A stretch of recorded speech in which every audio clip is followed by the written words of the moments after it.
Hi everyone. This is just going to be a quick video of the solution for the question. It's question number 5 on your practice sheet that we had. So this is just a quick explanation. Remember that we always analyze these questions with the 2 batteries in a clockwise direction. So that's just to help us figure out what the batteries and the resistors are positive or negative. So dry current's on. We're going to assume the current goes out that way, goes across the top, comes back down this way, and then back across that way. Remember to label them. We've mentioned this, I've mentioned this several times. Label your currents. That's I1, that's I3,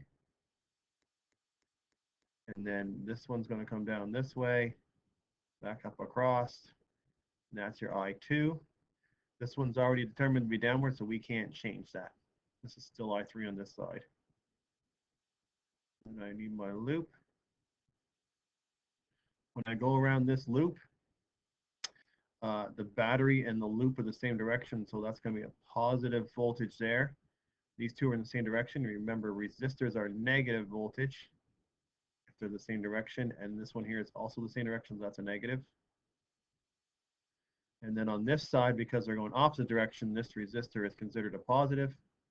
This here is considered a positive, it's the same direction, and this one is because same direction is a negative. Remember, that one is opposite, so it's positive. You then need to create your 3 equations. This one here, I'm going to start with the 21 volts. And then I have 4I1. And we said that's negative.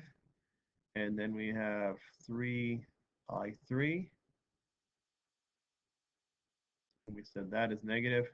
And that all equals 0 because of Kirchoffs loop rule. So it always goes around in the loop. I started with the I1 over here just to keep it in kind of numerical order. So 21 volts positive, 3I3 is your negative, and 4I1 is your negative.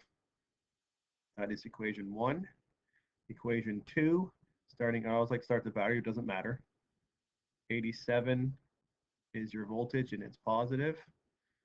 And then I have 12I2. We said that's negative. And then over here, this is 3I3.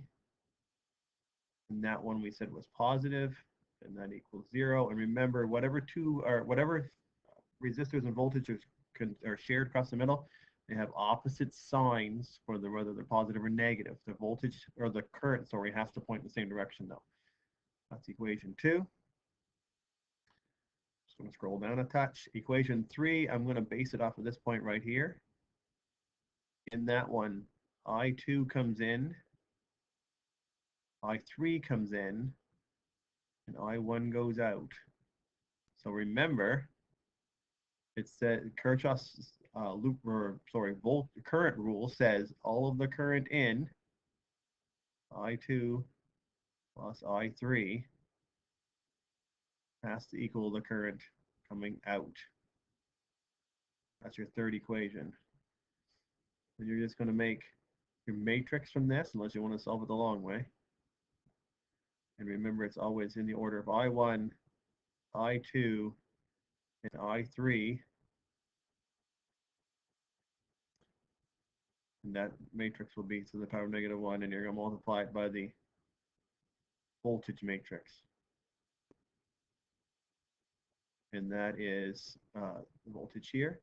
So when we fill that in, we're going to have -4. There is no I2. There's -3 right there. For the other loop, it's 0, -12, +3.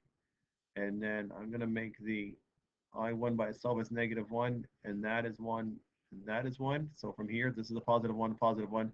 If I put that on the other side, it would become a -1. So as long as the two that are together have the same sign, you're good.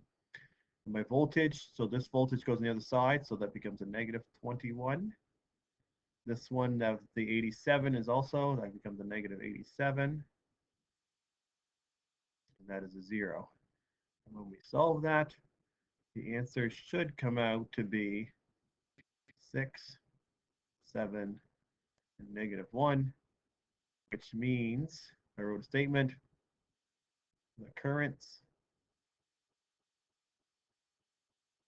are 6 amps for I1, 7 amps for I2, and I3 equals 1 amp, but we assume the wrong direction.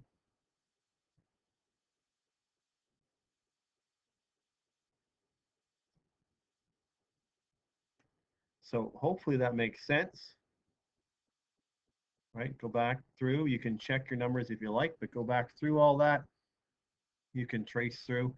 If you apply the current to each of these, you should be able to get a voltage of 0 on this one and a voltage of 0 on this one like we did. But I just want to do a quick explanation, so I don't want to go any further with this. Any questions? Come see me. Thanks.